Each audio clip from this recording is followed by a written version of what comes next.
Hello and welcome to the Girl Fit Method podcast. I'm your host, Natasha Wakefield, and I am here to help you take charge of your health, get empowered, and ultimately become the best version of yourself. Let's go. Hello and welcome back to the Girl Fit Method podcast. On today's podcast episode, I'm going to be giving you 5 strategies to stop your obsession with food. Now, I want to talk first about why on earth we can become preoccupied, food-focused, and can feel like everything in our lives is food-related. So when I go over these 5 strategies, I'm going to give you some tangible tips to be able to implement into your daily life to be able to build a healthier relationship with food, but also shift your focus away from food. And then what I'm also going to delve into is why that is the case. So the first thing I want to go over when it does come to food focus is the majority of the time, it'll come down to a couple of things. First of all, when we think about going into any kind of calorie deficit. So let's just say that you're in a deficit at the moment, or you've been in a deficit for quite some period of time. Regardless of how much fat you have to lose, your body will perceive that as a stress, right? So I've spoken about this before. Let's just say you actually need to lose body fat for your overall health. Your body's still going to perceive that as a negative because it actually doesn't want to lose body fat. It doesn't know that you're choosing to eat in a calorie deficit. It just thinks that there's not enough food around, right? So what's the first thing it's going to do in order for it to be able to get more nutrients and more calories is for you to become kind of like hyper aware or hyper fixated on food. Excuse me. So that's the first thing to think about, right? So let's just say you're in a calorie deficit. That just comes a part of being in a deficit. You will become more food focused purely for that reason. But what we want to do is really get down to the root cause of why you are feeling that way. So I'm going to so we've got that out the way, right? And I'm going to be able to give you some strategies when it does come to being in a calorie deficit on how to manage that food focus. But the first thing I want to talk about is your relationship with food, because this is a huge one. When we work with our girls, even as we are increasing their calories, a lot of them will say to us, especially initially in those first few months of working with us, like, I feel like, number one, my hunger has increased and I'm almost more food focused. And this can make you feel really scared because you're already sort of fearful of increasing calories, right? And now you're increasing calories, but you've got this like level of hunger that you feel like you just cannot satisfy. And a lot of that comes down to your overall belief around food. So what I want to talk about now is the way that we view foods and the way that we label them. So we talk about not labeling food as good and as bad, right? But just seeing food for what it is. Whenever we, at any point in our life, and even if you think about a little kid, right? When they're told not to do something, they're kind of more intrigued with that thing. So as soon as we tell ourselves we can't have something, we obviously want it. And that's just a part of human nature. Now, the issue with this is that as we get older, we've got these mental, I guess, like limitations that we set on ourselves when it comes to the kinds of foods that we consume. So we label usually foods that are processed or got a high amount of calories in them as bad because majority of the time we think they're not good for our health, but also they're going to make us gain weight, right? Like if we're honest with ourselves, that's usually why.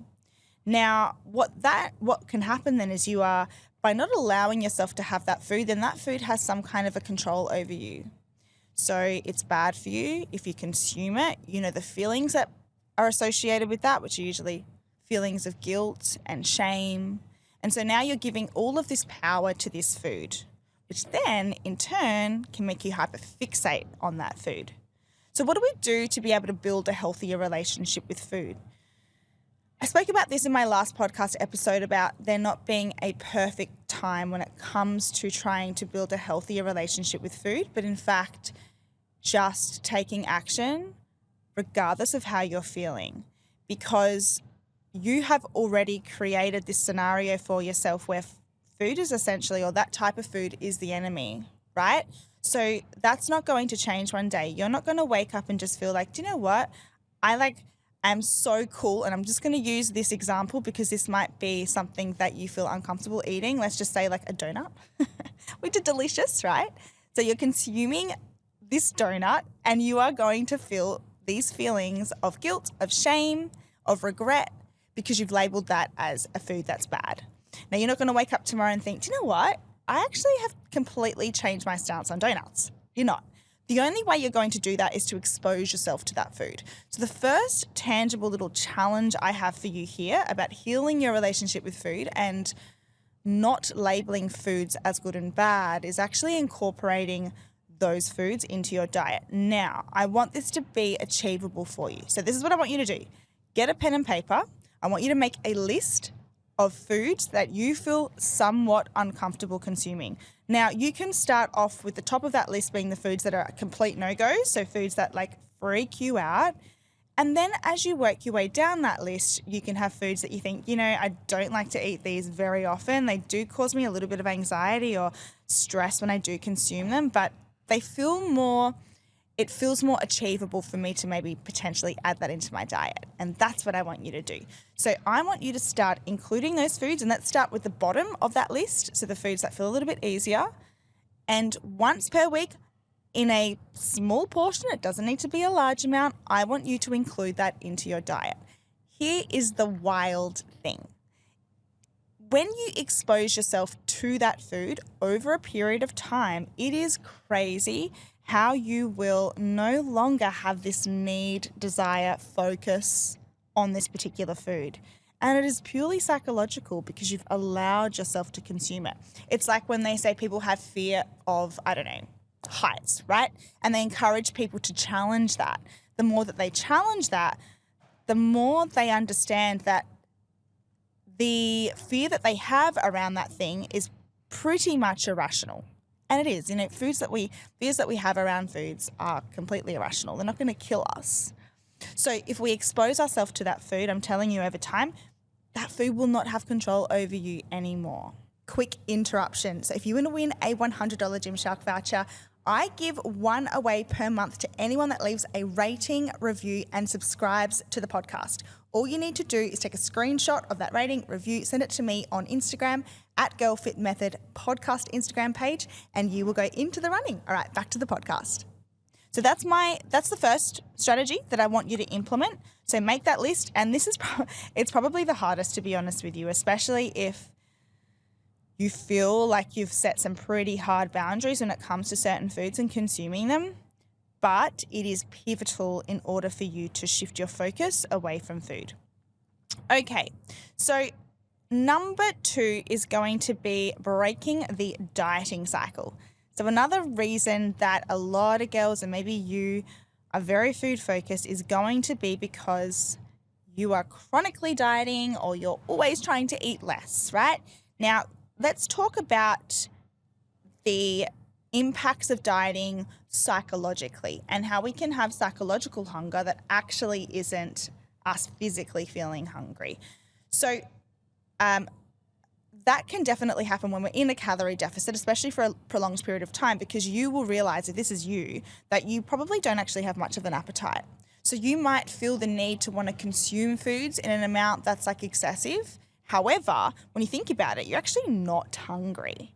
It's a psychological hunger. So in order to get around this, and there is no two ways about it, you need to get yourself out of that deficit. You need to start eating more, allowing yourself to eat more to be able to shift your focus away from food. Now, how do we do this? This is going to come down to you setting yourself goals that have got absolutely nothing to do with the way that your body looks. Whether that's weight loss, fat loss, I don't know, whatever it is, right? I need you to set yourself a challenge that is going to enable you to really be able to celebrate what your body can do rather than what it looks like. Because if you go into this hyper-focus still on the way that your body looks, trying to eat more, all you're going to do is make the whole process so much more difficult, because you're holding on to the fact that you're not liking where you're at. You're wanting to lose weight, but you're you're in a season or a nutrition phase where that's not what you're doing. So your actions aren't supporting that end goal for you. And so you're just setting yourself up for more stress and for failing. So what you need to do is set yourself a performance goal. I don't know, it could be anything. It could be like running 5 kilometers, or it could be being able to squat a certain amount, or do a chin up, or do a push up on your toes. Something that is performance based. Okay, let's get into number 3. Now, this is all about how we use food in most cases to deal with our emotions. Regardless of who we are, I think every single person has a unique relationship with food, and it is so incredibly common that we use food to numb our feelings. And you probably heard of this as being emotional eating. So when you're stressed, when you're feeling down, maybe even when you're feeling good, you can turn to food as a way to celebrate when you're feeling good, or a way to numb how you're feeling or to distract yourself. Now, even if I think about my own culture, right? So I'm Greek, and food is a massive part of our culture, and we do use food as a way to celebrate things that happen in life. And in fact, I would even say the way that I was brought up, food was used as a comfort as well. Now, that's not necessarily bad, but the problem is that when that's the only thing we are relying on to deal with any of our issues, that becomes a problem. Talk a lot about making sure that you've got a whole range of different tools in your toolkit to be able to deal with life stresses. So if all you're doing is turning to food, then food becomes your everything, right? You require that in order to feel better, which is not going to serve you. So what do we need to do? Challenge for this and overcoming that emotional eating is ensuring that you are going to look at other ways to be able to manage stress in your life, right? So that could look like journaling, it could look like meditation. And I know they sound a little bit wah-wah, but truth is they actually work. However, you don't necessarily, it doesn't need to be just that. It could be going and catching up with a friend. It could be, going on a holiday, rewarding yourself if you're wanting to celebrate in other ways that aren't food related. And if you're feeling really average and you're feeling really stressed, then thinking about ways that you can calm your nervous system. How can you work through your thoughts? Getting out, getting some sun, going for a walk, or just talking to somebody that you really trust, whether that's a friend, family member. And you know what? If you feel like there's no one in your life that you can really do that with, seeking a therapist is going to be very, very helpful, because usually when we have this emotional attachment to food, it's quite deep-seated. It's not this surface level issue, but it's something that has usually come from childhood, and that is something that you're going to be best working through with a therapist and can be really, really, really helpful. Psst, I just need to share a quick message with you all. So listen, if you are stuck under eating, over-exercising and seeing no changes in your body and you are ready to make that change, head down to the show notes. We have an application form for our one-on-one coaching program that includes our 3-phased coaching method that has helped women across the world find food freedom and improve the look of their body. All right, back to the podcast episode. Okay, number 4 is going to be kind of along the same lines of what I was just touching on, and that is seeking support. Doing things alone is really hard, especially when we feel like we don't have those tools, right, to be able to implement to deal with our mental health or to deal with really stressful times. We need people in our corner to be able to support us. And if we're trying to rely on ourselves in those times and we're feeling like we're not our best, how on earth can you expect yourself to not fall back into old habits that don't serve you? You need someone to be able to, number 1, keep you accountable, number 2, encourage you, and even shine a light on, hey, do you know you were doing really well, for this 2-3 week period, and then I'm seeing your behavior changing. Why is that? So they can actually help you identify certain triggers. Once again, I would really highly recommend going and seeing a psychologist, seeking a therapist. If that feels way too overwhelming for you right now, once again, you want to find someone that you really trust, that you know cares for you, and that you can even just start that conversation with, but do not try to do this alone. So that's the first thing I want you to do, is either seek out someone that you can, a professional, or just think about who have you got in your circle that you can really trust. Okay, number 5. Now, Number 5 is going to be a balanced diet and making sure you're eating enough protein. This is a very, very practical point. And this is going to be my last one, but you'll be surprised how many of you are food focused because you actually are just not consuming throughout the day or consuming the right amounts of food.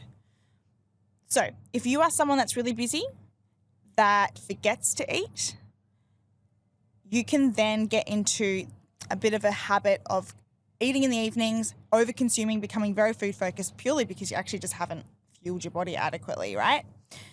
The other thing is that if you are trying to eat in a calorie deficit or you're trying to eat less, lots of girls will calorie hoard and they'll try to push all their calories into the evening, which is going to be a massive issue because all you're doing is sitting through your work day or you're studying or you're at school and all you're thinking is, I'm hungry, I'm hungry, I'm hungry, I'm not allowed to eat yet, I'm not allowed to eat yet. And I see this also with people that do intermittent fasting for fat loss, is that all they do is think about food when they're not allowed to eat it. And then all that leads to is over consuming and you're just, building upon having a really unhealthy relationship with food. So you need to make sure that you are consuming food at regular periods throughout the day. That also helps with your energy levels and keeping your blood sugar levels really nice and consistent throughout the day as well, which is going to help you not be so food focused, obviously. When we are low on energy, if you've noticed that when you've had a really bad night's sleep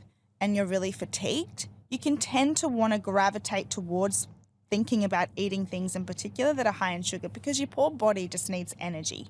So making sure that you are having small meals throughout the day, and that's going to mean you need to be organized. So this is going to be my little challenge for the last strategy is meal prepping. So thinking about even just the night before, okay, what am I consuming tomorrow? What are my main 3 meals? What snacks do I need to implement? Making sure that all of those meals have a good amount of protein, which is really going to help as well. So you're setting yourself up for success rather than kind of just leaving it to the day. And if you're the kind of person that feels really fearful of consuming more throughout the day because you're worried, you're not going to have enough calories in the evening to be able to eat, challenge yourself here, small. So I want you to just start bringing your meals forward, even like an hour, right? This week, that's what I want you to do. Bring it forward an hour. Then next week, I want you to bring forward your first meal 2 hours. Make it achievable for yourself.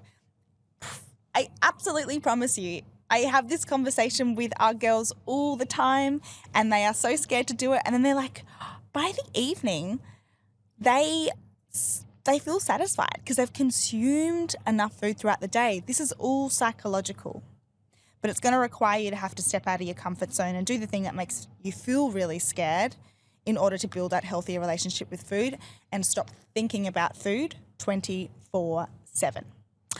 All right. That is it for this podcast episode. What I want you to do is if you are going to implement any of these challenges, I want you to send me a DM. Let me know how you go. I will keep you accountable. You can even tag me, pop it onto your stories, and I'll check in with you to make sure that you're following through. All right, guys, that is it from me. Big love, Coach Tash.